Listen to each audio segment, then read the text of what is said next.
Now, police announced today they had arrested 24-year-old Miguel Ramos. He was originally being investigated for a separate crime. As Crown 4's Taylor Bisacky explains, some people are crediting San Francisco District Attorney Brooke Jenkins.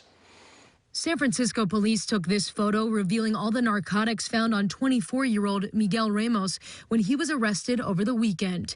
In addition to heroin, methamphetamine, and cocaine, officers say they found nearly 8 pounds of fentanyl. They'd pulled 55 kilos of illicit fentanyl off the street just this year already, and the year's not over. So that's about 120 pounds of fentanyl.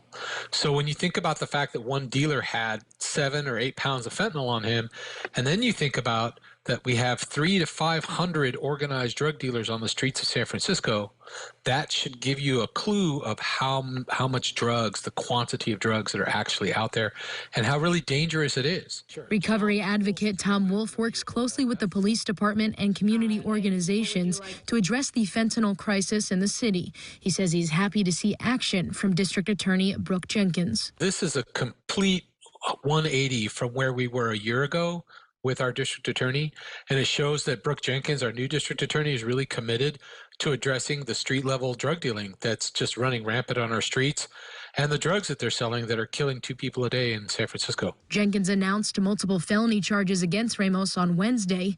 In addition to cracking down on drug dealers, Jenkins also announced a new misdemeanor drug use policy last month, where 5 citations will now land users in mandatory substance abuse treatment programs in the city. Numbers of 5 citations is showing that they're not going to pick up someone who is just a casual user.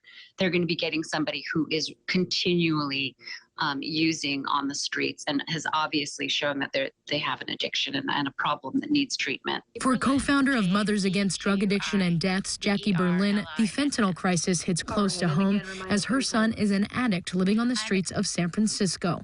She says holding drug dealers accountable and getting addicts into treatment are 2 crucial components to addressing the city's growing fentanyl deaths. In San Francisco, Taylor Bisacky, Crown 4 News.